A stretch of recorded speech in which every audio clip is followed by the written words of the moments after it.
La ilaha illallah. Ang ibig sabihin nun, tayo ay sumasaksi na walang ibang dapat sambahin maliban sa Allah. At tayo sumasaksi na si Propeta Muhammad uling sugo alipin ng Allah. At tayo sumasaksi na si Jesus, hindi Diyos, kundi propeta na anak ni Maria, propeta sugo alipin ng Allah. Ang alay dakila, walang ibang dapat sambahin maliban sa Allah. Sino ang dapat sambahin? Sino yung propeta? Sino si Jesus?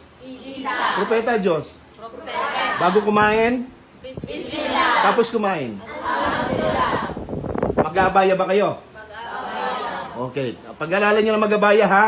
Pag-aralan nyo, pagsikapan nyo para inshallah maalagaan nyo yung pagkababae ninyo. Dahil ang pag-aalaga nyo sa pagkababae nyo, babae nyo ng kamay nyo. Ang pag-aalaga nyo sa babae, pagkababae nyo, pag-iingat nyo sa pagkababae nyo, yun ang isa sa pamamaraan ng Islam.